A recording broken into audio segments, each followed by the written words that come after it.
हाँ जी, सभी को नमस्कार। तो एसएससी सीजीएल के एडुकेटी का पैटर्न देखकर आपको लग रहा होगा ये तो बड़ा मुश्किल है, और आपको एकदम आपके कान जो हैं एकदम खरगोश की तरह खड़े हो जा रहे हैं देखकर। बहुत डर लग रहा है चीज़ों को लेकर के, तो इस वजह से हम आपके लिए 10 प्रैक्टिस सेट लेके आ रहे हैं इंग्लिश के लिए। इंग्लिश के लिए एडुकेटी पे जो नए पैटर्न पे क्वेश्चन आ रहे हैं, एकदम धुआं उठा देंगे मेरे भाई। चिंता करने की आपको बिल्कुल कोई ज़रूरत ही नहीं पड़ेगी। हर एक चीज़ को डिटेल में समझेंगे, हर एक चीज़ को आसान तरीके से समझाऊंगा। और अगर तरीका आपको समझ में आ गया तो ईमान के चलो क्वेश्चन आपसे हो जाएगा। क्वेश्चन को करने की कोई ज़रूरत ही नहीं पड़ेगी, हो जाएगा अपने आप। ठीक है, चलिए चलते हैं सबसे पहले अपने पहले सवाल पर। और पहला सवाल क्या है? पहला सवाल बता रहा है कि पार्ट्स ऑफ स्पीच आइडेंटिफाई करना है। किसका? हाइलाइटेड वर्ड का। और हाइलाइटेड वर्ड क्या है? विलिंग। देखो क्वेश्चन क्या है, पहले क्वेश्चन को ध्यान से पढ़िए, उसके बाद फिर वापस आएंगे। आपको ग्रामर फाउंडेशन मैंने पढ़ाया है। क्या पढ़ाया है? ग्रामर फाउंडेशन पढ़ाया है। और जो भैया मेरे ग्रामर फाउंडेशन पढ़े हैं ना, वो दुनिया का कोई भी पार्ट्स ऑफ स्पीच आइडेंटिफाई कर सकते हैं। कोई भी पार्ट्स ऑफ स्पीच आइडेंटिफाई कर सकते हैं। खांसी आ रही है, मैं ज़्यादा नहीं बोलूंगा। इतनी बात याद रखिएगा, ग्रामर फाउंडेशन एक बार जाकर देख लीजिएगा, आपको सारी चीज़ समझ में आएगी कि मैं बोलता हूँ कि करता भी हूँ। ठीक। ऑल्दो। ऑल्दो क्या है भैया? ऑल्दो क्या है? Although the negotiations were meant. Although conjunction है। ठीक है, ऑल्दो आया हुआ है, ये आपका एक तरह से क्या है? एक्सप्रेस मार्कर है, इसको बोला जाता है मार्कर। ठीक है, बात समझ में आ रही है? ऑल्दो द निगोशिएशंस, निगोशिएशन मतलब होता है जो बातचीत होती है, वर मीन टू रिजॉल्व, रिजॉल्व करने के लिए द इशू। द इशू अगर बात किया जाए ना, द इशू यहाँ पे टू रिजॉल्व आया है। वर मीन टू रिजॉल्व वर्ब है। द इशू मतलब हो गया नाउन। ठीक है, नाउन और आर्टिकल लगा हुआ है, ये नाउन फ्रेज हो गया। दे सून टर्न इनटू। टर्न इनटू मतलब क्या होता है? ये एक फ्रेजल वर्ब है, याद रखिएगा। Turn into. टर्न इनटू क्या है? एक फ्रेजल वर्ब है। लिखते चलिए सारे लोग। टर्न इनटू क्या है? एक फ्रेजल वर्ब है। और टर्न इनटू का मतलब क्या होता है भैया? ये बात आपको बताना है। टर्न इनटू का मतलब होता है टू ट्रांसफॉर्म, बदल जाना, चेंज हो जाना, रूपांतरण हो जाना, टू ट्रांसफॉर्म। याद रखिएगा, ये टर्न इनटू का मतलब है। तो फ्रेजल वर्ब का नाम आया है, तो फ्रेजल वर्ब का मतलब होता है एक वर्ब होता है, उसमें एक सेंटेंस जैसे ले अप होता है। ले अप। ले अप का मतलब क्या होता है? टू स्टोर, संचय करना, किसके लिए? फ्यूचर के लिए। फ्यूचर के लिए बचा कर रखना, टू स्टोर होता है। ठीक है, अगर पूछा जाएगा नॉक आउट, से एनो के एन ओ सी के से एनो। ठीक है, नॉकआउट मतलब क्या होता है? नॉकआउट मतलब होता है बेहोश कर देना, अनकॉन्शियस कर देना। अनकॉन्शियस मतलब होता है क्या करना? बेहोश कर देना। इसी तरह से पूछा जाएगा आपसे कि बताइए, आपसे पूछा जाएगा कि बताइए क्या होता है? एक गो ओवर। गो ओवर का मतलब क्या होता है? गो ओवर का मतलब होता है एग्जामिन करना, चेक करना, छानबीन करना। To examine. एग्जामिन करने के लिए गो ओवर यूज किया जाता है। अगर पूछा जाएगा गो ऑफ क्या होता है? गो ऑफ। गो ऑफ का मतलब होता है सक्सीड, सफल हो जाना। सफल हो जाने के सेंस में जो है उसको गो ऑफ यूज किया जाता है। या गो ऑफ जो होता है कोई जर्नी स्टार्ट करने के लिए भी यूज किया जाता है। अगर आप जर्नी स्टार्ट करना चाहते हैं तो to start a journey. To start a journey के लिए भी क्या यूज करते हैं? गो ऑफ यूज करते हैं। या अगर कुछ विस्फोट हो जाए, वोल्केनो या बम या कुछ भी, टू टू एक्सप्लोड के सेंस में भी क्या यूज करते हैं? तो टू एक्सप्लोड के सेंस में भी जो है गो ऑफ यूज किया जाता है। ये बात समझ में आ गई? चलिए अब आइए इनटू।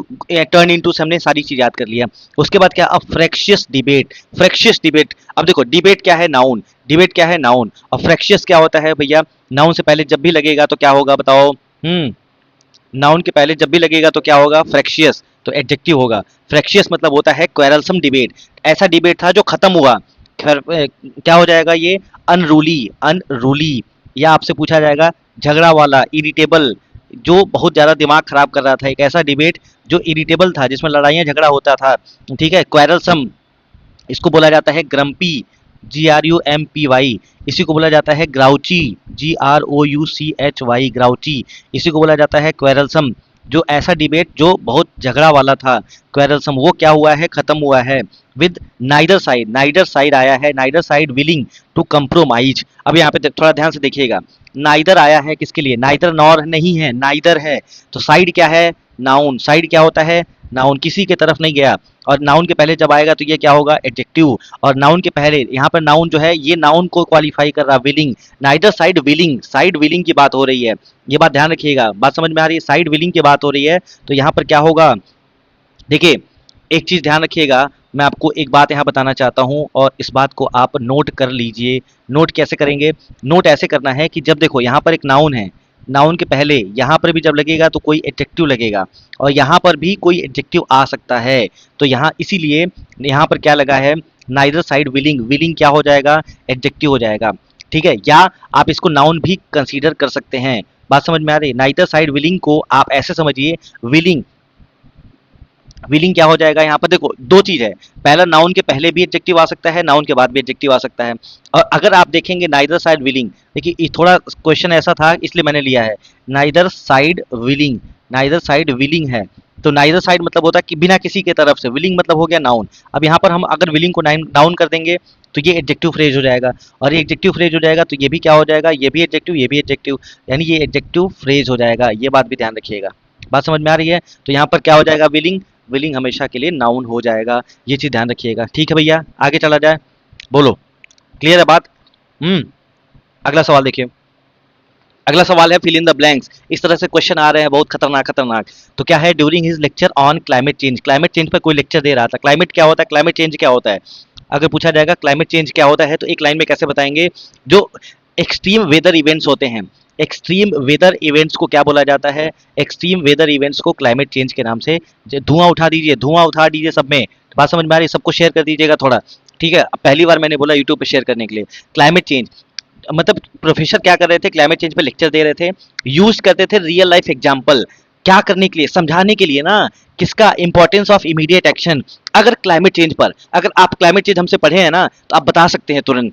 अगर क्लाइमेट चेंज पर प्रोफेसर क्या दे रहे हैं, लेक्चर दे रहे हैं, और रियल लाइफ एग्जांपल्स हमारे भाई यूज कर रहे हैं, किस लिए, कि ऐसा कोई एक्शन हो जो एक्शन, कोई भी इमीडिएट एक्शन इसके लिए इंपॉर्टेंस हो सकता है। इसका मतलब क्या होता है, अब यहाँ पे देखिएगा ध्यान से। स्कॉट फ्री का मतलब क्या होता है, बच के निकल जाना, किसी तरह से बच के निकल जाना, बाल बाल बचना, टू नैरो स्केप। ठीक है, तो उसको स्कॉट फ्री कहते हैं। ब्राउन स्टडी का मतलब क्या होता है, डीप थॉट, बहुत ज्यादा ध्यान से पढ़ रहे हैं, कोई चीज सोच रहे हैं, चिंतन कर रहे हैं, कंटेम्पलेट कर रहे हैं, तो ब्राउन स्टडी कहा जाता है। प्ले ट्रॉन्ट क्या होता है, प्ले ट्रॉन्ट मतलब होता है भगौड़ा, जो भाग जाता है। प्ले ट्रॉन्ट, जैसे मान लीजिए क्लास में गए और क्लास से आप निकल लिए, ठीक है, घूमने जा रहे हैं, तो उसको बोला जाता है क्या, प्ले ट्रॉन्ट बोला जाता है। प्ले ट्रॉन्ट एक इडियम है जो स्कूल से भाग कर जाता है, to stay away from the school without permission, to stay away without permission, उसको बोला जाता है क्या, उस व्यक्ति को बोला जाता है प्ले ट्रॉन्ट। ठीक है, भगौड़ा। ड्राइव होम का मतलब क्या होता है, अगर पूछा जाए, ड्राइव होम का मतलब होता है जोर देना, जैसे अरे मुझे यही चाहिए, मुझे यही चाहिए, मुझे यही चाहिए। Drive home, drive home, drive home मतलब होता है क्या करना, जोर देना। ड्राइव होम का मतलब क्या होता है, बार बार किसी चीज को एम्फेसाइज करना, आइडिया को, पॉइंट को, फैक्ट को। ठीक है, बात समझ, इम्फेसाइज करना, क्लियर करना।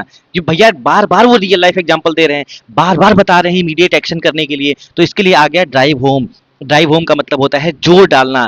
ड्राइव होम का मतलब क्या होता है भैया, जोर डालना। ठीक है, अरे मुझे ये चाहिए, मुझे वो चाहिए, मुझे वो चाहिए, मुझे वो चाहिए, मुझे ये समझना, मुझे ये समझना, मुझे ये समझना है। ड्राइव होम मतलब होता है टू एम्फेसाइज करना।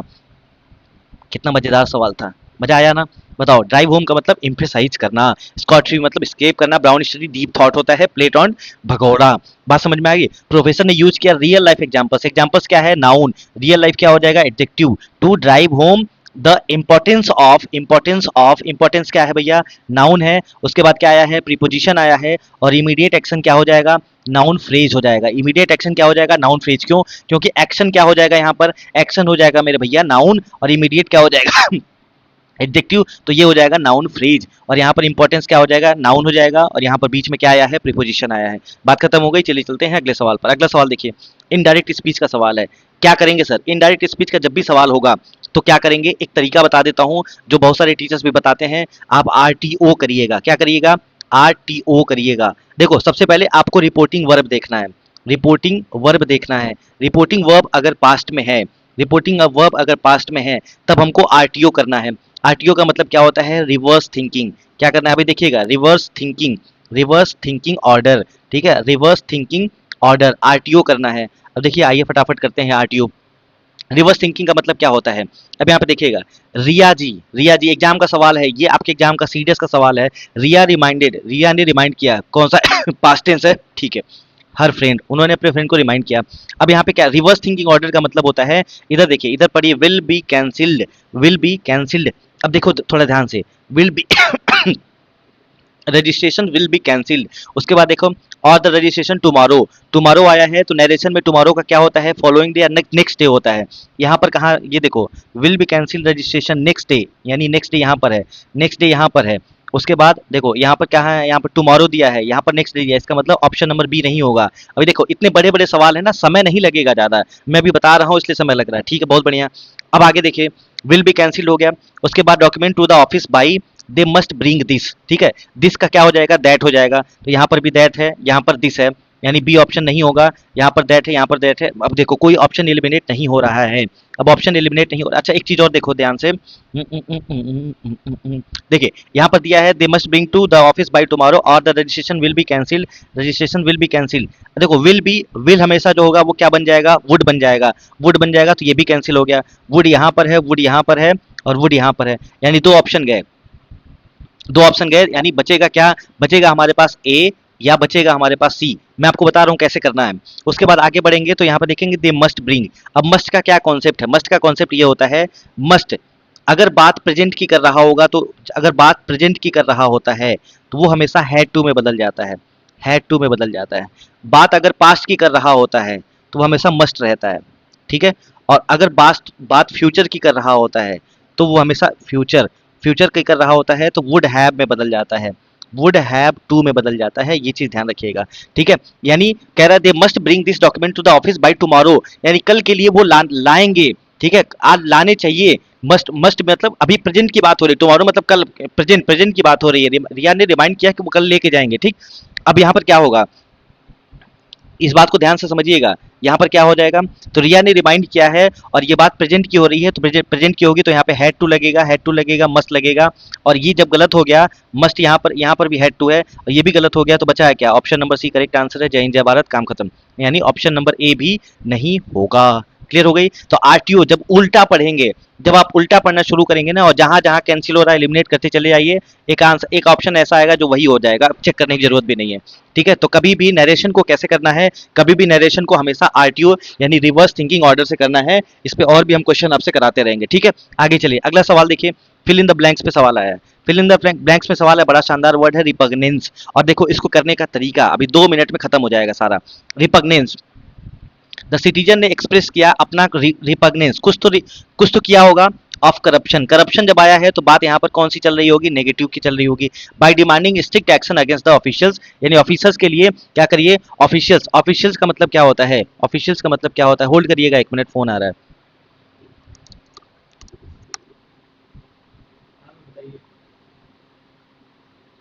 हेलो, जी बताइए।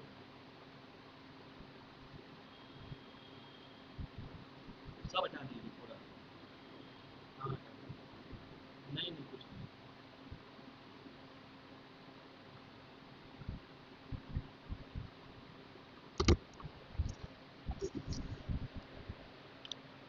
चलिए भैया, अब देखिए, सिटीजन ने एक्सप्रेस किया, वो नेगेटिव, नेगेटिव कुछ तो बात नेगेटिव चल रही होगी, ठीक है। By demanding strict action against the official. अच्छा ऑफिशियल, ऑफिसर नहीं लिखा, ऑफिशियल्स लिखा है। ऑफिशियल्स भी क्या है भैया, नाउन है, उसके लिए आर्टिकल आया है, ये बात ध्यान रखिएगा, ठीक है। तो वो ऑफिसर के लिए आया है, ठीक है। अब देखिए ऑफिसर्स के विरुद्ध कुछ तो नेगेटिव बात चल रही होगी, और रिपग्नेंस भी क्या होगा, नेगेटिव ही होगा। अब ओके ध्यान दीजिएगा। अब रूबीकंड, रूबीकंड जो होता है वो क्या होता है, जो लाल होता है, रेडिश, रेडिश, अभी बताते हैं और डिटेल में बताते हैं। ये पॉजिटिव वर्ड भी होता है और नेगेटिव वर्ड भी होता है। इंडियरमेंट, डियर मतलब प्यारा, और प्यारे से रिलेटेड है तो इसका मतलब क्या है, पॉजिटिव वर्ड होगा, ठीक है। रैपोर्ट, रैपोर्ट जो होता है वो रिलेशन के लिए आता है। अब पहले सबका मीनिंग लिख लीजिए, अभी पॉजिटिव नेगेटिव से हम सारा काम खत्म कर देंगे, लेकिन पहले फिलहाल हमको क्या करना सीखना भी है।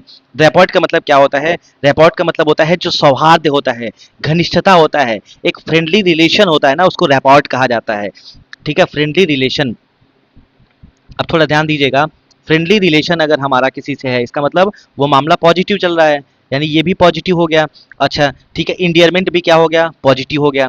अब और नहीं, अब होरेंस को कैसे याद रखेंगे, अब और नहीं, अब और नहीं, अब और नहीं, अबोरेंस, अब और नहीं क्या है, अबोरेंस है, अब और नहीं क्या है, अबोरेंस है। याद रखिएगा, अबोरेंस क्या होता है, अगर पूछा जाएगा अबोरेंस क्या होता है भैया, तो आप क्या बताएंगे, अबोरेंस की स्पेलिंग भी ध्यान रखिएगा, जो एक डिस्गस्ट फीलिंग होती है, strong feeling of hate, strong feeling of hate, उसको क्या बोला जाता है, उसको एबोरेंस बोला जाता है।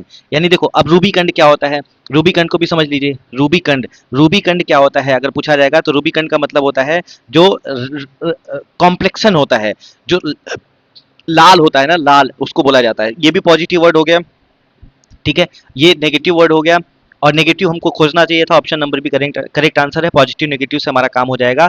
अब सवाल ये है कि रूबी, सॉरी क्या है, रिपग्नेंस, रिपग्नेंस का मतलब क्या होता है अगर पूछा जाएगा तो क्या बताएंगे। रिपग्नेंस का मतलब होता है डिस्गस्ट फीलिंग, या एक इंटेंस डिस्गस्ट, ठीक है, जिसको डिटेस्ट के नाम से जाना जाता है, इंटेंस डिस्गस्ट। यानी एक बुरा, घृणा वाला फीलिंग, डिस्गस्ट, इसको क्या बोला जाता है, इसको बोला जाता है रिपग्नेंस। और option number B correct answer है। बात समझ में आ गई। चलिए आगे बढ़ते हैं। अगला सवाल देखिए, अंडरलाइन वर्ड क्या है, अंडरलाइन वर्ड क्या है, नहीं है तो अंडरलाइन कर लीजिए। Sharing, sharing common interest and offering constant support, इसके लिए पूछा गया है, ठीक है। वन वर्ड सब्स्टिट्यूशन बताना है, इस तरह से क्वेश्चन आएगा। द पॉलिटिशियन, इसीलिए मैं बार बार बोलता हूँ पढ़ना शुरू करिए, पढ़ेंगे तभी काम होगा आपका। बार बार पढ़िए, पैसेज को पढ़िए, किसी भी चीज को पढ़िए, पढ़ते रहिए, धीरे धीरे काम आपका हो जाएगा। अब आगे देखिए, द पॉलिटिशियंस वॉज, अच्छा एक पॉलिटिशियन इसलिए वॉज आया है, always surrounded, always surrounded by A small group of people sharing common interest and offering constant support, ठीक है। कांस्टेंट सपोर्ट क्या है, कांस्टेंट सपोर्ट क्या है, नाउन फ्रेज है। ऑफरिंग क्या हो जाएगा यहाँ पर, वर्ब हो जाएगा, ये चीज ध्यान रखिएगा।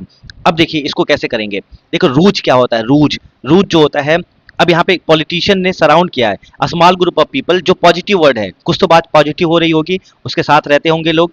अब रूज मतलब होता है धोखा देने वाला, बिट्रे करने वाला, धोखा देने वाला जो होता है उसको रूज कहते हैं, ठीक है।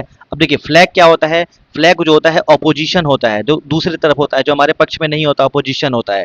ऑर्डियल जो होता है वो टफ टाइम को कहा जाता है, जो टफ टाइम होता है ना उसको ऑर्डियल कहते हैं। तो कोटरी क्या हो जाएगा यहाँ पर, सही आंसर हो जाएगा, और यही पॉजिटिव वर्ड है। टफ टाइम भी नेगेटिव है, फ्लैग भी नेगेटिव है, और धोखा देने वाला भी नेगेटिव है, यानी पॉजिटिव ऑप्शन क्या हो जाएगा, कोटरी। अगर आपको थोड़ा बहुत भी पता है तो आप कर ले जाते हैं, नहीं पता है तो आप लिख लीजिएगा कोटरी का मतलब क्या कोटरी का मतलब क्या होता है, कोटरी का मतलब समझ गए आप, सी ओ टी लिख लीजिए, COTRIE। कोटरी का मतलब क्या होता है, कोटरी का मतलब होता है स्मॉल ग्रुप ऑफ पीपल, जो मंडली गोष्ठी, ठीक है, जो सपोर्ट करना चाहते हैं उसको कहा जाता है, ठीक है। आगे बढ़िए, अगला सवाल देखिए, बहुत बढ़िया, फोन गिर गया मेरा। अगला देखिए, अगला क्या है, after the postmortem, postmortem, mortem मतलब होता है मरने के बाद, मरना, पोस्टमार्टम मतलब होता है मरना, पोस्ट मतलब होता है बाद। तो इसी तरह से अगर पूछा जाएगा मरने से पहले तो उसको क्या बोला जाएगा, एंटेमॉर्टम बोला जाएगा, एंटेमॉर्टम बोला जाएगा, ठीक। ऐसे ही बच्चे के जन्म देने से पहले माँ की स्थिति को बोला जाता है एंटेपैटम, एंटेपैटम। और बच्चे के जन्म के बाद को क्या बोला जाता है, पोस्टपैटम, एक दूसरे का एंटोनिम सिनोनिम होता है। पोस्टपैटम डिप्रेशन का नाम सुनते होंगे, महिला जब, कोई भी महिला एक बच्चे को जन्म देती है तो उसके बाद कुछ महीने तक वो डिप्रेशन होता है, बायोकेमिस्ट्री बदलती है, हार्मोनल चेंजेस होते हैं, इस वजह से पोस्टपार्टम डिप्रेशन का नाम आता है। तो antepartum, postpartum, ante natal, post natal, antebellum, post bellum, antemortem, postmortem. यानी पोस्टमार्टम के बाद the officer ask the relatives, relative से क्या किया गया, पूछा गया, पूछा गया, तो यहाँ पर क्या होगा, वर्ब होगा, the victims identity while the doctor certified the, यहाँ पर भी कुछ है, इन द ऑफिशियल रिकॉर्ड, ठीक है। यहाँ पे कोई बात हो रही होगी वर्ब की, ठीक है। अब यहाँ पर द आया है, यहाँ पर द आया है तो उसके बाद यहाँ पर क्या आएगा, नाउन आएगा, ठीक है, बहुत बढ़िया। अब यहाँ पे देखिएगा, एक होता है CONFI, सी, ए भाई साहब, CONFIRM, कन्फर्म, कन्फर्म मतलब होता है टू वेरीफाई करना, वेरीफाई, वेरीफाई पढ़े हैं, VER मतलब सच्चाई, वर्डिक्ट, वेरिफिकेशन, वेरीफाइबल, वेरासिटी, सब आता है। कन्फर्म क्या होता है, CONFORM, कन्फर्म जो होता है to follow rule, to follow rules, rules follow करने के लिए कन्फर्म आता है, ये चीज ध्यान रखिएगा, ठीक है। अब यहाँ पर सही आंसर क्या होगा, तो अगर तो यहाँ पे कन्फर्म का मतलब नहीं है, तो कन्फर्म का मतलब नहीं है तो ये दोनों चला गया, क्या, ये दोनों चला गया, और ये दोनों चला गया, तो या तो ये होगा या तो ये होगा। अब यहाँ पे द डिजीज या डिसीज, अब इन दोनों में क्या अंतर है, डिजीज होगा कि डिसीज होगा, अगर यही पूछा जाएगा तो हमेशा याद रखिएगा, हमेशा जो होगा वो, डिजीज का मतलब नहीं है, सर्टिफाइड डिजीज थोड़ा ना होगा, सर्टिफाइड डिसीज होगा। अब सवाल ये है कि सर डिसीज का मतलब क्या होता है, ये बात भी बता दीजिए ताकि हमारा काम हो जाए। आपको इस तरह से एनालिसिस करनी है, अगर आप क्रिटिकल एनालिसिस नहीं करेंगे ना तो आप नहीं कर पाएंगे। बात समझ में आ रही है। तो डिसीज मतलब होता है दिवंगत, जो मर चुका होता है, दिवंगत उसको कहा जाता है, दिवंगत जो मर चुका होता है, a person who is no longer alive, ठीक है, लिख लीजिएगा, person who is no longer alive. ठीक है, इस चीज को ध्यान रखिएगा। ठीक है, चलिए चलते हैं, यानी इसका सही आंसर हो जाएगा ऑप्शन नंबर ए। अगला सवाल देखिए, अगला सवाल दिया है, you can not improve your English fluency. आप अपने इंग्लिश फ्लुएंसी को इम्प्रूव नहीं कर सकते जब तक you practice speaking every day. आप जब तक क्या नहीं करते हैं, ये देखो PRACTISE, PRACTISE, ये क्या है, हमेशा ये वर्ब होता है। तो नाउन क्या होता है, सो नाउन होता है PRACTICE। प्रैक्टिस जो होता है वो क्या होता है, प्रैक्टिस जो होता है वो नाउन होता है, इस चीज को ध्यान रखिएगा। तो यहाँ पर कह रहा है कि अनलेस, तब तक, कंडीशन बता रहा है, जब तक आप डेली बोलोगे नहीं तब तक आप इंप्रूव नहीं कर सकते, कंडीशनल क्लॉज हो जाएगा। बात समझ में आ रही है? तो ये बात हम सब पढ़ा चुके हैं क्लॉज वगैरह में, आप इसको सही से जाके देख लीजिएगा। अगला देखिए, अंडरलाइन इडियम का मतलब बताना है क्या, इन स्टीचेस, इन स्टीचेस। अब इसका सही आंसर क्या होगा, देखो अंडरलाइन इडियम का सही आंसर देखो, during the play, during the play. अच्छा एक बात बताइए, ड्यूरिंग क्या है यहाँ पर, ड्यूरिंग क्या है, ड्यूरिंग हमेशा प्रीपोजिशन है। द प्ले, नाटक के दौरान, यहाँ पर ये क्या हो जाएगा, ये हो जाएगा preposition. One actor forgot his lines and the way he improvised left the whole cast in stitches. ठीक है, इम्प्रोवाइज मतलब क्या होता है, इम्प्रोवाइज मतलब होता है performed without preparation, performed without preparation, बिना प्रिपरेशन के परफॉर्म करना इम्प्रोवाइज्ड होता है। The whole cast in stitches, इसका मतलब क्या होता है, स्टीचेस मतलब होता है in stitches, laughing very hard because something is funny. ठीक है, option number A correct answer हो जाएगा। फीलिंग हर्ट एंड डिसअपॉइंटेड नहीं होगा, फिजिकली वीक एंड टायर्ड नहीं होगा, गेटिंग इरिटेटेड एंड रेस्टलेस नहीं होगा। जैसे उन्होंने परफॉर्म किया बिना प्रिपरेशन के, the whole cast in stitches मतलब लोग खुश हो गए, लोग हंसने लगे, जैसे लग रहा था कि कुछ यहाँ पे फनी बात हो रही है। ठीक है, तो ये बात ध्यान रखिएगा, इसका सही आंसर ये हो जाएगा। अगला देखिए, अगला जो है कॉम्प्लेसेंट, कॉम्प्लेसेंट और कॉम्प्लेजेंट दोनों मैंने बताया है, कॉम्प्लेसेंट और कॉम्प्लेजेंट दोनों बताया है। तो कॉम्प्लेसेंट मतलब होता है एक संतुष्टि, जो सेल्फ सेटिस्फेक्शन होता है कि हमारे जैसा कोई नहीं है, ये नेगेटिव वर्ड है। ठीक है, सेल्फ सेटिस्फेक्शन यानी हमारे जैसा कोई है नहीं, हम ब्रह्मास्मि, सेल्फ सेटिस्फेक्शन, खुद से ही संतुष्ट है, इंप्रूव करने का मतलब नहीं है। The businessman was complacent taking more than his fair share of profits from his employee. अपने एम्प्लॉय से ज्यादा शेयर लेना, मेरे जैसा कोई है ही नहीं, यही सही आंसर है। अब she gave a complacent to her, complacent थोड़ा दिया जाता है, क्या दिया जाता है, कॉम्प्लीमेंट दिया जाता है, प्रशंसा करी जाती है। ये बात समझ में आ रही है, इसको ध्यान रखिएगा। ही ट्राई टू कॉम्प्लेस, कॉम्प्लिएंट, कॉम्प्लिएंट कोई वर्ड नहीं होता है यहाँ पर, ही ट्राई टू क्या हो जाएगा, कम्प्लीमेंट हो जाएगा। कम्प्लीमेंट मतलब होता है पूरा करना। The painting with the bright colour to make its look colour, she become complacent, वो कॉम्प्लेसेंट हो गई आफ्टर विनिंग। अगर पॉजिटिव है तो यहाँ पर क्या हो जाएगा, कॉम्प्लेजेंट हो जाएगा। क्या हो जाएगा, ये कॉम्प्लेजेंट हो जाएगा। इसका सही आंसर क्या हो जाएगा, अच्छा एक चीज, एक minute, sorry sorry sorry sorry, एक मिनट, सॉरी गलती हो गई, यहाँ पे ध्यान दीजिएगा। बिजनेसमैन कॉम्प्लेसेंट है, अच्छा ठीक है। Taking more than his fair, वो लेता है ज्यादा ज्यादा share of profit from his employee. ठीक है, और इसका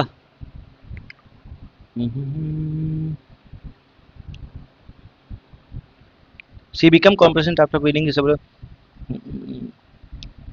कॉम्प्लेसेंट,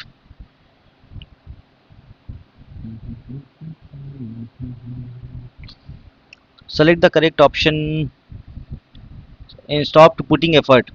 फेयर शेयर लेता है, more than his fair share, taking more than fair share. देखो option number A, option number D correct हो जाएगा दोनों, याद रखिएगा, option number A, option number D दोनों करेक्ट हो जाएगा। चलिए चलते हैं अगले सवाल पर। अगला देखिए, देखिए अब इस तरह से वर्ड और मीनिंग आपसे पूछा जाएगा। अफोनिया, फोन मतलब क्या होता है, लिसन, फोन मतलब क्या होता है, सुनना, लिसन। और लब लग जाता है तो यानी नेगेटिव प्रोफिक्स हो जाता है, मतलब जो ऐसी चीज जो आप सुनना नहीं चाहते हैं, यानी लिसन से रिलेटेड होगा, loss of ability to speak. Aphonia मतलब होता है जब आप सुनना और बोलना पसंद नहीं करते, स्पेशली स्पेशली टेम्पररी। ठीक है, loss of ability to speak होता है, इसका मतलब होता है अफोनिया। अफोनिया एक ऐसा कंडीशन जब आप बोल नहीं पाते हैं, सुनना नहीं, सुनना, फोन मतलब होता है बोलना सुनना दोनों होता है, तो याद रखिएगा टेलीफोन यहीं से आता है, मोबाइल फोन यहीं से आता है। यानी अब एक अस्सी हो जाएगा, और एक अस्सी कहाँ कहाँ है, एक अस्सी यहाँ पर नहीं है, इसको काट दीजिए, एक अस्सी यहाँ पर है। ठीक है, यानी ऑप्शन नंबर सी, अभी तीन है ऑप्शन। अगला देखिए, कैरकैस, कैरकैस जो होती है उसको डेड बॉडी को कहा जाता है, डेड बॉडी को क्या कहा जाता है, कैरकास कहा जाता है। तो ये हो जाएगा डेड बॉडी ऑफ एनिमल और ह्यूमन, यानी फोर का बी, फोर का बी यहाँ पर है, फोर का बी कहीं नहीं है, यानी option number C correct answer. जय हिंद, जय भारत। अच्छा चलो एक बार मिला लिया जाए, हो सकता है कुछ तो एरर लग रहा है मुझे, आइए इधर मिलाते हैं। गैरिसन क्या होता है? गैरिसन जो होता है ना, गैरिसन जो होता है एक फोर्टिफाइड मिलिट्री पोस्ट और स्टेशन होता है। और बचा हेरेसे, हेरेसे मतलब क्या होता है? ये हो जाएगा डी। तो वन का क्या हो जाएगा? वन का सी हो जाएगा। टू का क्या हो जाएगा? ए हो जाएगा। थोड़ा ऑप्शन गलत हो गया है। और थ्री का जो हो जाएगा डी हो जाएगा। और फोर का जो हो जाएगा वो बी हो जाएगा। इसको सही कर लीजिएगा, ठीक। बाकी डिटेल में बात करेंगे, आगे चलते हैं। अगला सवाल देखिए। अगला सवाल है कि बताइए जम्बल्ड वर्ड है, इसका सही आंसर क्या होगा? सबसे पहला देखिएगा ध्यान से, क्या कह रहा है? ही वॉज पोजेस्ट, यानी ही प्रोनाउन है, ए से नहीं होगा। चलो भैया ए से दिया भी नहीं है। डी बी बी सी, सी से देखो, डी से बट ही आया है, प्रीपोजिशन से स्टार्ट नहीं होगा, यानी पहला ऑप्शन गया। द चाइल्ड और a man.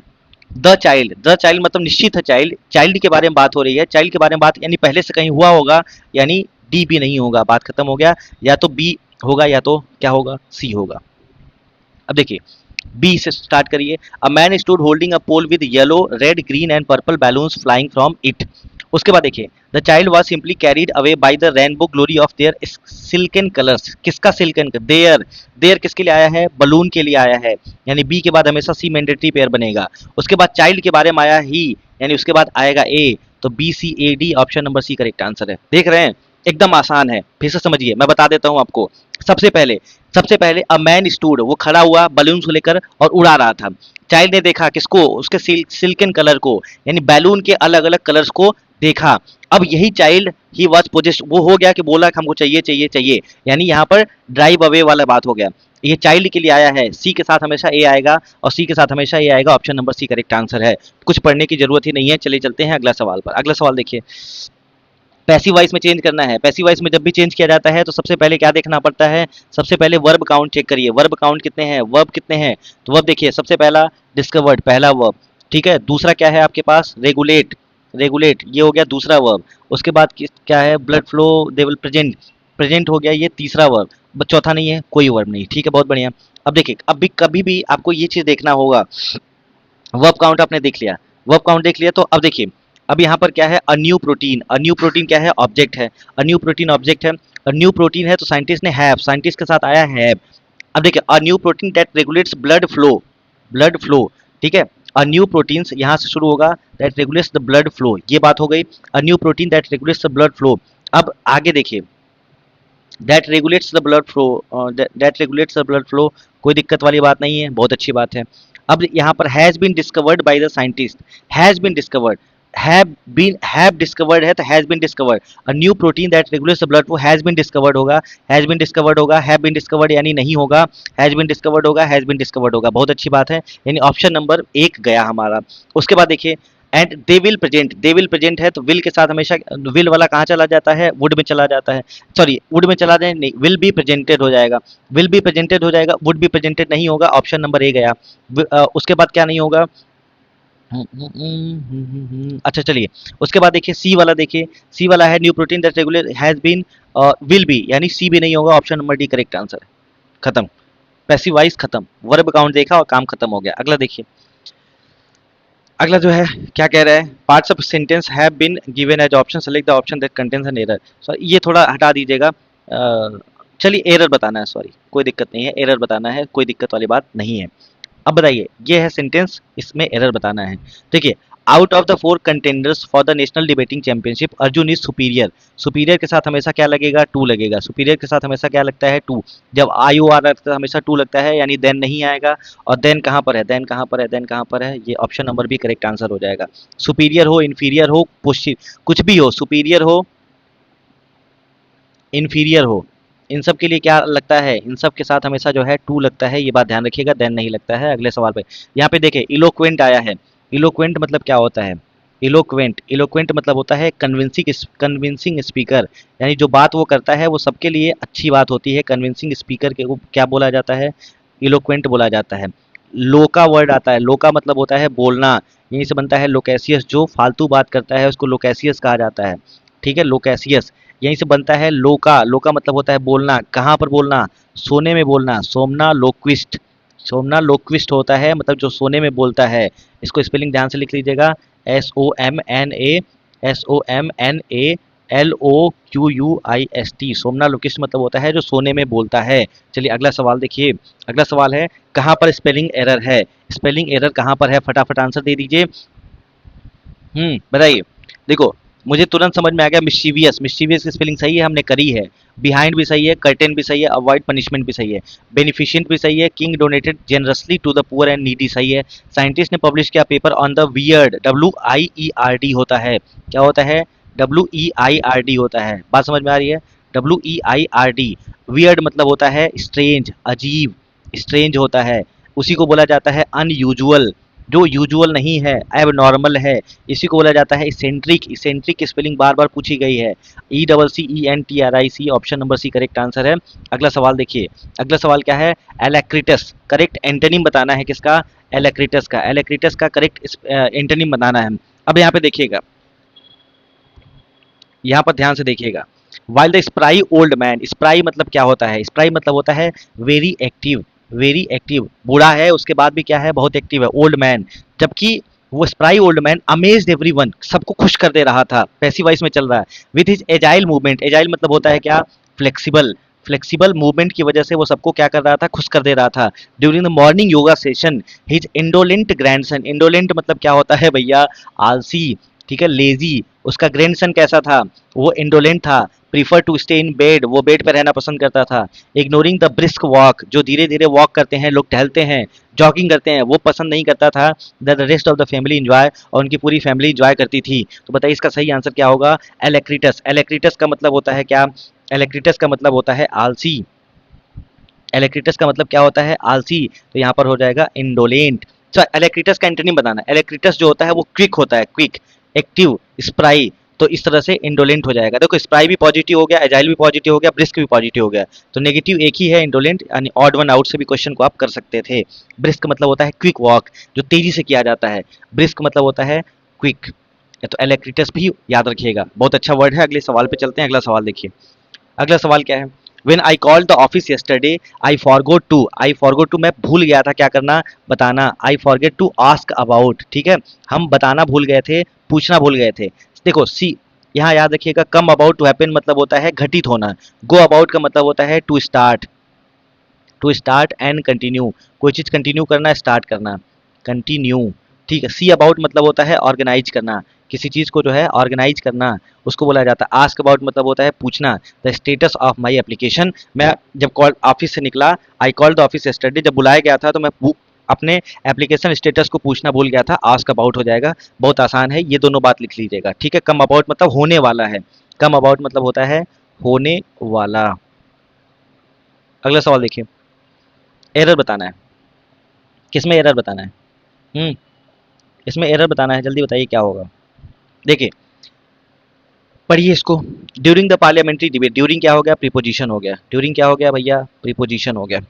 The opposition leader strongly demanded, demanded verb है, स्ट्रांगली एडवर्ब हो गया। For immediate action against corruption, but the minister assured the government would investigate into, investigate कर हमेशा इनटू लगेगा, इनटू द मैटर नहीं लगेगा, the matter thoroughly लगेगा, नहीं लगेगा देखा जाएगा, and ensure the strict punishment for the guilty. अब यहाँ पे देखिएगा, मैं एक सेंटेंस लिखता हूँ।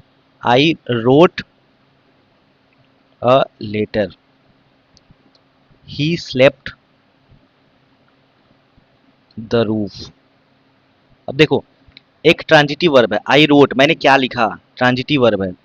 और ट्रांजिटिव वर्ब जो होता है वो हमेशा ऑब्जेक्ट लिखता है, हमेशा क्या लेता है? ऑब्जेक्ट लेता है। ही स्लेप्ट, ये इन ट्रांजिटिव वर्ब है, वो सो गया, इन ट्रांजिटिव वर्ब है। तो यहाँ पर कोई भी प्रीपोजिशन नहीं लगता है, प्रीपोजिशन नहीं लगता है। लेकिन जब भी इन ट्रांजिटिव वर्ब आएगा, इन ट्रांजिटिव वर्ब आएगा, तो यहाँ पर प्रीपोजिशन आपको लगाना पड़ेगा, बस यही कहानी है। तो यहाँ पर क्या कह रहा है, यहाँ पर थोड़ा ध्यान से देखिएगा। ट्रांजिटिव इन ट्रांजिटिव समझ में आ गया। तो ऑब्जेक्ट के पहले क्या लगता है? देखो, ये सब्जेक्ट हो गया दोनों का, ये वर्ब हो गया। वर्ब में ही देखा जाता है जो ट्रांजिटिव है वो लिखता है, क्या लिखता है? लेटर। इसलिए क्या लिखता है, जरूरत पड़ गया बताने का। ही स्लेप्ट, वो सोता है, क्या सोता है? ये थोड़ा ना होगा, ठीक है, वो छत पर सोता है। तो प्रीपोजिशन लगाना जरूरी है, तो प्रेपोजिशन लगाना जरूरी है। तो यहाँ पर क्या हो जाएगा? देखो, अब यहाँ पर वो गवर्नमेंट ने इन्वेस्टिगेट किया, इन्वेस्टिगेट किया किस पर? मैटर पर। इन्वेस्टिगेट करना मैटर पर, मैटर पर इन्वेस्टिगेट करने की बात हो रही है। मैटर पर क्या हो रही है? इन्वेस्टिगेट करने की बात हो रही है। तो इसका सही आंसर क्या होगा? इन्वेस्टिगेट के साथ इनटू नहीं लगाएंगे, option number B correct answer हो जाएगा। समझ आया? इन्वेस्टिगेट किसको किया जाएगा, मैटर को ही किया जाएगा ना। जरूरी तो इनट्रांजिटिव वर्ब है, सॉरी ट्रांजिटिव वर्ब है, तो ट्रांजिटिव वर्ब है, किसको किया जाएगा, उस मैटर को किया जाएगा। तो यहाँ पर इनटू लगाने की कोई जरूरत नहीं पड़ती है, और इन्वेस्टिगेट के साथ इनटू नहीं लगाते हैं। चलिए अगला सवाल देखिए। अब देखिए पी क्यू आर एस है, फटाफट बता दीजिए इसका सही आंसर क्या होगा। ये तो सब आसान है, ओपनिंग सेंटेंस दे दिया है। जब भी ओपनिंग सेंटेंस और क्लोजिंग सेंटेंस दिया हो तो नए पैटर्न पे क्वेश्चन है, तो इसको ध्यान से देखिएगा। तो सबसे पहले ओपनिंग और क्लोजिंग को पढ़ लीजिए। In step towards building cheap and programmable bioelectronic device are often fragile costly and और have a slow response time in complex environment. यानी किसी ना किसी बिल्डिंग चीप या बायो इलेक्ट्रॉनिक डिवाइस की बात हो रही है। SSSQO, ठीक है, ओ से बात हो रही है। ओ मतलब क्या, क्यू, ठीक है। अब थोड़ा ध्यान ध्यान से देखिएगा। Bio electronic devices that genetically engineered, P से स्टार्ट हो सकता है लेकिन पी ऑप्शन में नहीं दिया है। ट्रेडिशनल बायो सेंसर्स, क्यू से सीधे रिलेट होगा नहीं, हटा दीजिए। According to the authors, are से रिलेट होगा नहीं, हटा दीजिए। Imperial college London and Zhejiang university researchers have shown in a new study, S से स्टार्ट होगा, बहुत बढ़िया। अब एस से स्टार्ट होगा तो एस के साथ आर आएगा क्या। In Imperial college London Zhejiang university researchers have shown in a new study that genetically engineering, अच्छा अकॉर्डिंग टू द ऑथर नहीं आ सकता, एस के बाद आर नहीं आ सकता, यानी ये भी गया। अब एस के बाद पी आएगा या एस के बाद पी आएगा, बहुत बढ़िया, एस के बाद पी हमेशा आएगा। Imperial college London Zhejiang university researchers have shown in a new study that genetically engineering bacteria can be turned into, बदल जाते हैं, शिल्प powered chemical sensors that interface directly with the electronic what, electronic, S R, S के बाद P हो गया, S के बाद पी हो गया, तो उसके बाद आर आएगा क्या, नहीं आएगा, या हो जाएगा। देखो directly with electronic traditional biosensors such as those based on enzyme, उसके बाद अकॉर्डिंग टू, अब देखिए ध्यान से, यहाँ पर थोड़ा सा कंफ्यूजन हो रहा है बस। देखो सी और डी नहीं होगा, या तो ए होगा या तो बी होगा। अब इसको ध्यान से देखिए। तो according to author these new platforms are possibly today thanks to advance in synthetic biology bio electrochemistry, उसके बाद आएगा Q traditional biosensors such as those based on enzymes, उसके बाद आर ऑफन, ये सारे बायोसेंसर्स कैसे होते हैं, आर ऑफन फ्रेजाइल, जो टूट जाते हैं जल्दी से, यानी क्यू लास्ट में आएगा, और क्यू कहाँ पर लास्ट में है, ऑप्शन नंबर एक करेक्ट आंसर है। इसीलिए देखो कभी कभी होता है ऐसा है ना कि ओपनिंग सेंटेंस और क्लोजिंग सेंटेंस दोनों दिमाग काम नहीं करेगा, दोनों दिमाग नहीं काम करेगा। देखो अब मुझे क्या समझ में आ रहा है, मुझे ये बात समझ में आ गई, यानी पहला तो सी और डी नहीं होगा, ये बात समझ में हमको आ गई। सॉरी रुक जाइए, सी और डी तो नहीं होगा। अब या ए होगा या बी होगा, आर और क्यू। क्लोजिंग सेंटेंस क्या कह रहा है, ऑफन फ्रेजाइल, कोई चीज होती है जो फ्रेजाइल होती है। आर देखिए, आर में कुछ नहीं दिया है, बायो इलेक्ट्रोकेमिस्ट्री, तो वो नहीं फ्रेजाइल होगा।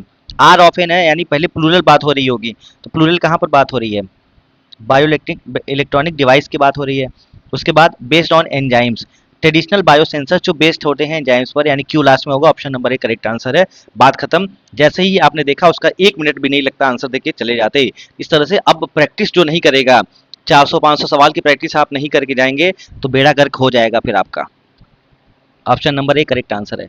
चलें आगे, अगला देखिए। देखिए the proposal seemed highly promising, ठीक है, प्रोमिजिंग लगा। हम्म उसके बाद the reviewer committee decided to reject due to lack of its reject it due to lack of sufficient supporting data.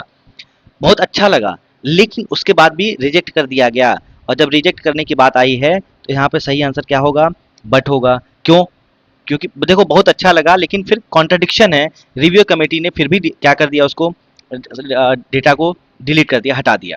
देखो जैसे मान लीजिए मैंने कहा ही इज पुअर, मैं आगे कराऊंगा डिस्कोर्स मार्कर उसको बोला जाएगा। ही इज सैड, वो दुखी है इसलिए वो क्या है, वो गरीब है इसलिए वो दुखी है, तो यहाँ पर आप सो लगा लेंगे, ठीक है। नेचुरल रिजल्ट है, ये क्या है, नेचुरल रिजल्ट है होता है, ये बात ध्यान रखिएगा। मैंने कहा he is poor, he is sad, वो दुखी है, वो गरीब है इसलिए दुखी, चूंकि वो गरीब है इसलिए दुखी है, तो यहाँ पर जब भी आपसे नेचुरल रीजन की बात किया जाएगा, नेचुरल रिजल्ट पे 100 लगा देंगे। लेकिन अगर नेचुरल रीजन की बात करी जाएगी, नेचुरल रीजन क्योंकि वो दुखी है, इसलिए वो क्या है, सैड है, तो यहाँ पर आप लगा देंगे बिकॉज, और यहाँ पर कोई भी प्रीपोजिशन नहीं लगाएंगे।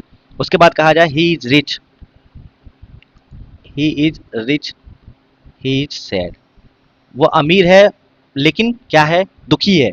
तो यहाँ पर क्या है, अपोजिट रिजल्ट की बात हो रही है, वो अमीर है उसके बाद भी क्या है, अपोजिट रिजल्ट आ रहा है। और अपोजिट रिजल्ट जब भी आता है मेरे भाई, तो यहाँ पर क्या लगाते हैं आप, बट लगाते हैं। लेकिन अगर मैं ऐसे लिख देता हूँ, he is rich, he is sad, वो अमीर है वो दुखी है, यहाँ पर क्या होगा, अपोजिट रीजन है, वो दुखी है और वो अमीर भी है, ये अपोजिट रीजन की बात हो रही है, अपोजिट कारण है, क्या अपोजिट कारण है। और अपोजिट कारण की जब भी बात होती है भैया, तो क्या लगाते हैं, ऑल्दो या दो लगाते हैं। डिस्कोर्स मार्कर में मैं पढ़ा दूंगा, ऑल्दो या दो लगाते हैं, और यहाँ पर या तो कॉमा लगा देंगे या तो येट लगा देंगे, इस चीज़ को ध्यान रखिएगा, ठीक है। चलिए चलते हैं, अब यहाँ पे समझ में आ गई बात। तो ये बात आप रख लीजिएगा, नेचुरल रीजन होगा तो बिकॉज लगाएंगे, नेचुरल रिजल्ट होगा तो सो लगाएंगे, अपोजिट रिजल्ट होगा तो बट लगाएंगे, अपोजिट रीजन होगा तो क्या लगाएंगे, दो या ऑल दो लगाएंगे, ठीक है। अब अगला सवाल देखिए, क्या है भाई, लगातार कॉल किया जा रहा है, संतोष नहीं है, एकदम चैन नहीं रहता है, कॉल पे कॉल, पता नहीं क्या जरूरत है, कौन है अब, कौन जानता है। चलिए अब अगला सवाल देखिए, अगला सवाल है कि सेंटेंस वन एंड, ठीक है ठीक है ठीक है, हाँ ये देखो, गलती से आ गया है, ये क्या है, सेंटेंस इंप्रूवमेंट है, as the discussion take place between, इसको बताना है सही इंप्रूवमेंट क्या होगा इसका।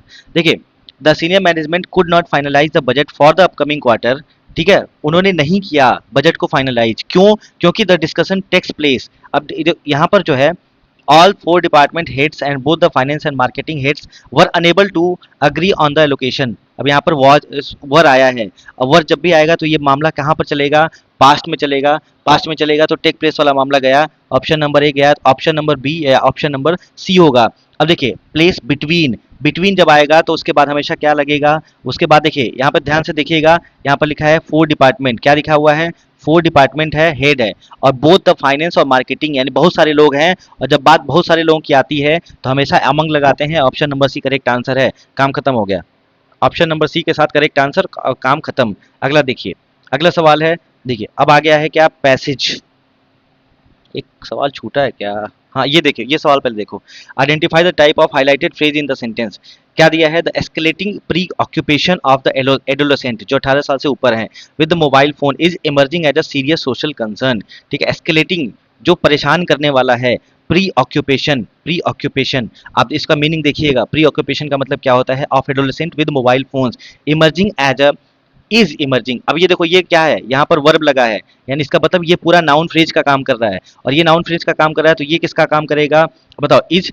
Emerging as a serious social concern, यानी ये भी नाउन फ्रेज का काम करेगा, ये बात ध्यान रखिएगा। बात समझ में आ रही है, मेन वर्ब के बाद हमेशा जो है वो क्या लगता है, ऑब्जेक्ट लगता है, और ऑब्जेक्ट कुछ नहीं होता है, क्या होता है, नाउन या नाउन फ्रेज होता है, option number B correct answer. यानी नाउन किसका किसका काम कर सकता है, नाउन के 5 फंक्शन, नाउन सब्जेक्ट का काम करेगा, नाउन ऑब्जेक्ट का काम करेगा, नाउन जो होता है वो सब्जेक्ट कॉम्प्लीमेंट का काम करता है, नाउन ऑब्जेक्ट कॉम्प्लीमेंट का काम करता है, नाउन जो होता है वो ऑब्जेक्ट ऑफ प्रीपोजिशन होता है, ऑब्जेक्ट ऑफ प्रीपोजिशन होता है।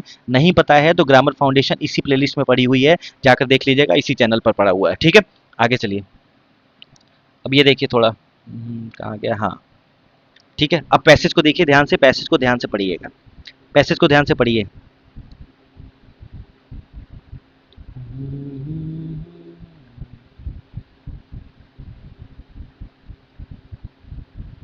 चलें आगे, चलो, तो एस्केलेटिंग, अरे यार गलती हो गया, ये उसी में आएगा, चलो ठीक है कोई बात नहीं, बता दिया, एस्केलेटिंग प्री ऑक्यूपेशन, ठीक है, एस्केलेटिंग जो बढ़ रहा होता है, इसको लिखते चलिएगा, वर्ड भी लिख लीजिए साथ में, नहीं तो पता चलेगा आप तो बहुत कलाकार हैं, इंडोलेंट वैसे भी हैं आप, इंडोलेंट समझ गया ना क्या होता है, एस्केलेटिंग, एस्केलेटिंग मतलब क्या होता है, एस्केलेटिंग मतलब होता है जो गंभीर समस्या बन रही होती है, एस्केलेटिंग मतलब होता है बिकम स्ट्रॉन्गर और मोर सीरियस,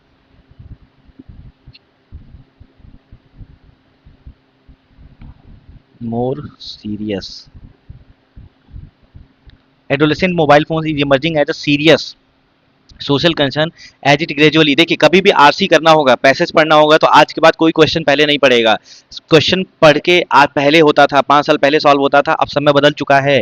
इस बात को ध्यान रखिएगा। जो टीचर कह रहा है कि सबसे पहले क्वेश्चन को पढ़ो, मैं कह रहा हूँ झूठ बोल रहा है। बात समझ में आ रही है? सबसे पहले आपको क्या पढ़ना है। ऐसा थोड़े ना है कि क्वेश्चन दिया है और क्वेश्चन के बाद सीधे सीधे उसका आंसर बताना है, ऐसा कुछ भी नहीं है। आपको क्वेश्चन को नहीं, पैसेज को पढ़ना पड़ेगा, और पैसेज को पढ़ने के बाद समझ के आंसर देना पड़ेगा। ठीक है। Is emerging as a serious social concern as it gradually replaces, वो ग्रेजुअली रिप्लेस कर रहा है, वर्ब है तो इसके बाद एडवर्ब आया है। Authentic face to face interactions and weakens emotional bond with in family. ठीक है। एक घर में 4 लोग हैं और चारों लोग फोन में व्यस्त हैं। बात समझ में आ रही है? 4 लोग हैं, चारों लोग फोन में व्यस्त हैं, यानी धीरे धीरे जो एस्केलेटिंग प्री ऑक्यूपेशन है एडोलेसेंट का, वो ग्रेजुअली रिप्लेस कर रहा है authentic face to face interaction. अब लोग व्हाट्सएप पे ज्यादा बात कर रहे हैं, कॉल पे नहीं। वीक कर रहा है इमोशनल बॉन्ड को फैमिली के अंदर, rather than engaging in outdoor activity. जो लोग पहले आउटडोर एक्टिविटी करते थे, बाहर बैठते थे, खेलते थे, समझते थे, बातचीत करते थे, मीनिंगफुल कन्वर्सेशंस करते थे, many youngsters are immersed in social media constantly seeking digital validation. और बहुत सारे यंगस्टर्स जो हैं वो सोशल मीडिया पे ही लगे रहते हैं, उनका कोई फर्क ही नहीं पड़ता दुनिया से। एक्सपर्ट्स वार्न करते हैं that this continues exposure to idealise online persona. जो हम अपना एक मुखौटा बना के रखते हैं ऑनलाइन ना, वो हमारा जो परसोना होता है, वो हमारा व्यक्तित्व होता है, वो कल्टीवेट करता है feelings of inadequacy and promote करता है dependency driven mindset powered by instant notification. ठीक है। तुरंत नोटिफिकेशन, स्नैपचैट नोटिफिकेशन है, व्हाट्सएप नोटिफिकेशन, इंस्टा नोटिफिकेशन, भाई नोटिफिकेशन नोटिफिकेशन। यानी हमारा ऐसा पर्सोना बन चुका है जो कल्टीवेट करता है फीलिंग ऑफ इनएडिक्वेसी। लगता है कि कुछ तो भी छूटा है, लगता है कुछ तो भी कमी है। ये बात हो रही, रिलेट करिएगा। मैं फिर से बता रहा हूं, जो प्री ऑक्यूपेशन है एस्केलेटिंग मोबाइल फोन्स का, वो इमर्ज हो रहा है। ये बात को ध्यान समझिए। लेखक क्या कह रहा है? लेखक ये कह रहा है कि भाई आज के समय जो मोबाइल फोन का प्री ऑक्यूपेशन इमर्ज हो रहा है ना, वो धीरे धीरे रिप्लेस कर रहा है किसको? फेस टू फेस इंटरेक्शंस को। 2 लोग पहले बैठ के, फोन नहीं होता था, आपस में बातचीत करते थे, अब बातचीत वो नहीं हो पा रही है। लोग बैठते थे तो एक मीनिंगफुल कन्वर्सेशंस करते थे, वो अब नहीं हो पा रहा है। इस वजह से बहुत सारा स्ट्रेस, डिप्रेशन, एंजाइटी, ये सब, इन सब का कारण क्या है? इन सब का कारण बस इतना ही है कि फेस टू फेस इंटरेक्शंस नहीं होते हैं, कुछ इनएडिक्वेसी सी रहती है, कुछ ऐसा रहता है कुछ तो अभी खोया है, कुछ ऐसा लगता है कुछ तो अभी कमी है जिसको पाना है, कुछ ऐसा लगता है कि कोई तो बात है, एक हमारा पर्सोना है जो फुलफिल नहीं हो रहा है। बेचारा बनने वाली क्वालिटी हमारे पास हमेशा से रहती है। हमारा जो ऑनलाइन पर्सोना होता है ना, वो कल्टीवेट करता है हमारा इनएडिक्वेसी को। एक नोटिफिकेशन आता है, तुरंत चेक करते हैं किसका नोटिफिकेशन है। प्रमोट करता है डिपेंडेंसी ड्रिवन माइंडसेट को। धीरे धीरे हम सोशल मीडिया पे ही डिपेंडेंट हो जाते हैं। किसी कारणवश अगर किसी दिन नोटिफिकेशन नहीं आता है, एकदम हालत खराब रहती है। कोई नोटिफिकेशन नहीं आया, कोई तो बात हो रही होगी, कोई हमारे बारे में कुछ सोच रहा होगा। ये सब कहानी जो है डिपेंडेंसी ड्रिवन माइंडसेट की आ जाती है। हम अपने अपना रह ही नहीं जाते हैं, हम दूसरों के हो जाते हैं। और जब हम दूसरों के हो जाते हैं तो हम अपने आप को भूल जाते हैं, अपने आप को भूलते हैं, तो स्ट्रेस, डिप्रेशन, एंजाइटी, फ्रस्ट्रेशन, ये सब कारण वहीं से निकल के आते हैं। और इंस्टेंट नोटिफिकेशन की जो पावर होती है, इंस्टेंट नोटिफिकेशन भाई इतना खतरनाक होता है, इतना खतरनाक होता है। जैसे मान लीजिए आप दुखी हुए और कोई तुरंत बोल दिया और रोना शुरू कर देते हैं। अगर वो नोटिफिकेशन नहीं मिलता है ना, तो आप रोना शुरू नहीं करते हैं। ये बात ध्यान रखिएगा। उसके बाद ऐसा जो एल्गोरिदम बन चुका है रीइंफोर्समेंट का, child psychologist doctor Rakesh Sinha का कहना है कि अगर ऐसा एक कंपल्सिव बिहेवियर बन जाएगा जो इंपीड करेगा एकेडमिक फोकस को, इमोशनल ग्रोथ को, अगर ये सब चीजें चलती रहती हैं, डिपेंडेंसी माइंड ड्रिवन माइंडसेट चलता रहता है, ये जो लैक ऑफ इनएडिक्वेसी, जो फीलिंग ऑफ इनएडिक्वेसी जो जो रहता है कि कुछ तो बात अभी है, कुछ तो कमी है हमारे अंदर, कुछ तो अभी है जो नहीं है, और एकदम बेचैनी, एंजाइटी बनी रहती है ना, वो हमारे एकेडमिक फोकस को कम करती है और इमोशनल ग्रोथ को कम करती है। ऐसा डॉक्टर राकेश सिन्हा साइकोलॉजिस्ट का कहना है। ठीक है। पेरेंट्स को although unintentionally often aggravate the situation by providing smartphone. Parents जो होते हैं ना, वो इंटेंशनली नहीं करते हैं, अपने मन से नहीं करते हैं, लेकिन वो अनइंटेंशनली होता है। वो मोबाइल फोन पकड़ा देते हैं और ये सिचुएशन और एग्रावेट हो जाती है और खराब हो जाती है। और ये मैनेज स्मार्टफोन देते हैं, किस लिए देते हैं? ताकि वो बोर हो रहा है जो, उससे मैनेज कर पाए और इमोशनल डिस्कम्फर्ट नहीं हो पाए, लेकिन अनइंटेंशनली जाकर वो चीजें खराब होने लगती हैं। एज ए रिजल्ट स्टूडेंट जो होते हैं increasingly avoid real life interactions even during short breaks at school. देखिए वो कह रहे हैं, उसके बाद होता क्या है, जब वो फोन में रहते हैं, जो डिपेंडेंसी ड्रिवन माइंडसेट हो जाता है, और वो जो होता है एक फीलिंग ऑफ जो इनएडिक्वेसी होती है, इंस्टेंट नोटिफिकेशन होता है, उसकी वजह से जो रियल लाइफ इंटरेक्शंस बहुत कम होते हैं। लोग बैठ के अब कोई बात नहीं कर रहे होते हैं। ठीक है। यहाँ पे दिया है ना, लोग बैठ के अब कोई बात नहीं करते हैं। फैमिली में बैठे हैं 4 लोग, चारों लोग अलग अलग फोन लेकर बैठे हुए हैं, हंस रहे हैं, बोल रहे हैं उसी में अपना सारी चीज कर रहे हैं। डिजिटल वैलिडेशन हो जाता है। वो पहले बैठते थे, बात करते थे और मीनिंगफुल कन्वर्सेशंस होते थे, वो अब नहीं रह गया है। तो कह रहा है रिजल्ट, मतलब child psychologist doctor Rakesh Sinha, doctor Sinha का कहना है कि रियल लाइफ इंटरेक्शन खत्म हो चुका है। जैसे स्कूल में भी पीरियड्स चल रहे हैं और बीच में ब्रेक हुआ 10 मिनट, तो सब लोग अपने अपने फोन में बिजी हैं, लोग कोई भी बात नहीं कर रहा है। इसी तरह से रियल लाइफ इंटरेक्शन खत्म हो रहे हैं और स्कूल के समय भी। तो इन सब चीजों की वजह से जो है स्ट्रेस, फ्रस्ट्रेशन, डिप्रेशन, ये सारी चीजें हो रही हैं और ये पूरा पैसेज आपको बता रहा है। बात समझ में आ रही है? पैसे समझ गए? अब आइए क्वेश्चन पर।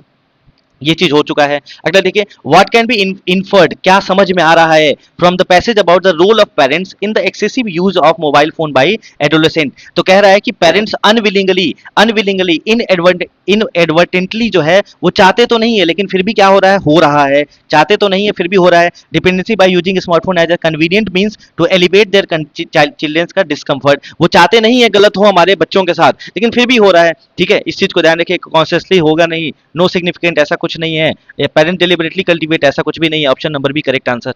अगला देखिए, अब इस तरह से क्वेश्चन आ जाएगा, पूछा गया है अकॉर्डिंग टू पैसेज। अब इसको बताओ, कोई मासूम जो जो हमारे सो कॉल्ड टीचर्स होते हैं इंग्लिश वाले, भाई इंग्लिश वाले बड़े खतरनाक टीचर्स होते हैं, बोलते हैं कि क्वेश्चन पढ़ो आप ऐसे लग जाएगा, हमारा आज तक नहीं लगा। ठीक है, अब इस तरह से क्वेश्चन आएगा और हमारे मासूम टीचर्स को बता दिया जाए कि क्वेश्चन पढ़ के लग जाएगा, तो नहीं लगने वाला है भाई। समय बदल चुका है और मैं जैसे करा रहा हूं वैसे आप करिए। ठीक, कह रहा है कि बताइए सही आंसर क्या होगा। ठीक है, पैसेज को पढ़ने के बाद सही आंसर बताइए। Adolescent often seek validation through social media usage, बहुत अच्छी बात है, पहला सही है। Parents intentionally encourage children to develop emotional dependence on mobile phone, unintentionally करते हैं भाई। इंटेंशनली पेरेंट्स क्यों चाहेंगे कि आप जो है इमोशनल डिपेंडेंस बने, ठीक है, एक ड्रिवन माइंडसेट हो आपका, ऐसा कुछ भी नहीं चाहते हैं। ऑप्शन नंबर 2 गया, ऑप्शन नंबर 2 गया तो ऑप्शन नंबर बी गया, ऑप्शन नंबर 2 गया तो ऑप्शन नंबर डी गया। अब सी या तो ए होगा या तो सी होगा या तो ए होगा, 50-50 का स्कोप है। Expert believe that regulated use can help restore a healthy balance. क्या ऐसा कुछ हमने बात करी है कि फोन को अगर हम रेगुलेटेड यूज करेंगे तो हेल्दी बैलेंस होगा? नहीं, हमने ऐसी कोई बात नहीं करी है और जब तक हमारी कोई बात नहीं होगी तब तक हम सही नहीं कर सकते। Option number A correct answer हो जाएगा। यहां अगर कैन रहता पॉसिबिलिटी तो पॉसिबिलिटी में सही कर सकते थे, लेकिन कैन नहीं है तो जय हिंद जय Bharat, option number A correct answer है। अब ये बताओ, आप पढ़ोगे नहीं, समझोगे नहीं, सीखोगे नहीं तो नहीं कर पाओगे। ठीक है, चलिए चलते हैं अगले सवाल पर। अगला सवाल देखिए, identify the type of sentence given below. अब बताना है कौन सा इसमें सेंटेंस दिया हुआ है। ठीक है, याद रखिएगा, जब भी subject plus main verb plus object होगा, सब्जेक्ट होगा, मेन वर्ब होगा और ऑब्जेक्ट होगा। सब्जेक्ट है, मेन वर्ब है, ऑब्जेक्ट है और एक सिंपल, इसको सिंपल सेंटेंस कहते हैं, सिंपल सेंटेंस कहते हैं। इधर देखो, यहाँ पर सब्जेक्ट एक सेंटेंस है, एक सेंटेंस है, इसको जोड़ने के लिए दूसरा एक सेंटेंस और है, और यहाँ पर फैन बॉयज है। फैन बॉयज क्या होता है आगे हम कभी किसी क्लास में बात करेंगे। अगर ऐसा कुछ होगा तो वो क्या होगा, वो आपका बनेगा sir compound sentence, compound sentence. ठीक है, और कभी भी एक सेंटेंस है और दूसरे सेंटेंस को जोड़ने के लिए हमने क्या, हु लगा दिया, ठीक है, विच लगा दिया, हुम लगा दिया, दैट लगा दिया, ठीक है, बिफोर लगा दिया, आफ्टर लगा दिया, व्हेन लगा दिया, तो ये जो बन जाता है वो क्या बन जाता है, वो हो जाता है कॉम्प्लेक्स सेंटेंस, कॉम्प्लेक्स सेंटेंस। अब देखिए यहाँ पर नया चीज समझ में आएगा। एक्सपर्ट ने वार्न किया that continues exposure to idealise online personas cultivate feeling of inadequacy, और एंड आ गया, एंड फैन बॉयज में एंड है, यानी पहली बात तो ये कि कंपाउंड सेंटेंस है, प्रोमोट करता है डिपेंडेंसी ड्राइवन माइंडसेट। अब देखिए, अब यहाँ पे देखिए, वहां पर क्या है, that to idealise, expert warn that, expert ने वार्न किया दैट, यहाँ पर दैट आया यानी कॉम्प्लेक्स भी आ गया, और ये कॉम्प्लेक्स भी है और कंपाउंड भी है, तो compound complex sentence, option number D correct answer हो जाएगा। जय हिंद जय भारत, बात समझ में आ गई। अगला सवाल देखिए, this is the last question of the day. Identify the type of highlighted clause in the sentence below. इसका सही आंसर क्या होगा, कह रहा है although mobile phones undoubtedly offer educational benefit, कि वो एजुकेशनल बेनिफिट तो देते हैं, जैसे हम सब पढ़ रहे हैं। एक्सपर्ट्स जो है वो स्ट्रेस में है the necessity of regulated use so that adolescent may restore a healthier balance in their lives. ठीक है, ऐसा कुछ दिया नहीं है हमारे पैसेज में, लेकिन फिर भी हमने बात करी है। तो कह रहा है कि सो दैट, ताकि, सो दैट एडोलेसेंट किसके बारे में कह रहा है, necessity of the regulated use, यानी ये वर्ब की बात कर रहा है, और वर्ब को बताने के लिए हम क्या यूज करते हैं, एडवर्ब यूज करते हैं, और बात एडवर्ब की हो रही है, सो दैट एडोलेसेंट में restore healthier balance of their life, तो यहाँ पे एडवर्ब होगा, और एडवर्ब 2 दिया हुआ है। अब देखो, एडवर्ब के लिए पर्पस दिया हुआ है, अगर रेगुलेटेड यूज करेंगे तो ये कहानी होगी। ठीक है, अगर नेसेसिटी ऑफ रेगुलेटेड यूज को अगर हम स्ट्रेस देते हैं, बढ़ावा देते हैं, तो क्या होगा, तो पर्पज क्लियर हो जाएगा। एडोलेसेंट में रिस्टोर, तो वो कर सकते हैं पर्पज, ठीक है, कंडीशन नहीं, में नहीं रहता तो कंडीशन होता है पर्पज, ठीक है, यहाँ पर बात पर्पज की हो रही है तो एडवर्ब क्लॉज ऑफ पर्पज हो जाएगा। अब पर्पज की जब जब बात हो गई तो पर्पज की ही बात हो रही है, तो एडोलेसेंट में restore the healthier balance in their lives, यानी वो पर्पज है कि अगर ऐसा होता है तो ऐसा होगा, कंडीशन नहीं, पर्पज, उद्देश्य क्या है हमारा, एजुकेशनल बेनिफिट तो देता है, लेकिन अगर हम स्ट्रेस देते हैं नेसेसिटी रेगुलेटेड ऑफ यूज को, तो यहाँ पर जो होगा एडवर्ब क्लॉज ऑफ पर्पज हो जाएगा। इसी के साथ इस तरह के क्वेश्चन आपके साथ आएंगे। पहला मॉक हमने डिस्कस किया, और बताइए आपको कैसा लगा, पहला मॉक कैसा लगा, ये बात आप बताएंगे हमको। और दूसरी बात, इस तरह से क्वेश्चन आपके एग्जाम में आएंगे और भैया हमको सॉल्व करना पड़ेगा। क्वेश्चन को सॉल्व करने के लिए हमको अंडरस्टैंडिंग बढ़ाना पड़ेगा। फिर मैं बोलना चाहता हूँ, जितना ज्यादा पढ़ोगे इंग्लिश उतना ज्यादा अंडरस्टैंडिंग आपका बढ़ेगा। ग्रामर फाउंडेशन को कर लो, जय हिंद जय भारत नाम लेकर आप सही करके आ जाएंगे। तो आज ग्रामर फाउंडेशन की जरूरत सबसे ज्यादा है, इसके पहले ग्रामर फाउंडेशन की कोई जरूरत हमारे पास नहीं हुआ करती थी। ठीक है, मिलते हैं अगले प्रैक्टिस सेट के साथ। हम 10 प्रैक्टिस सेट कराएंगे और उसमें पूरा धुआं उठा देंगे, आपको हर एक चीज बता देंगे कैसे करना है, पॉजिटिव नेगेटिव, बहुत ईजी कॉन्सेप्ट है, बहुत ईजी तरीके से हो जाएगा। मिलते हैं अगले वीडियो में, तब तक अपना ख्याल रखिए, खुश रहिए, जय हिंद जय भारत, नमस्कार।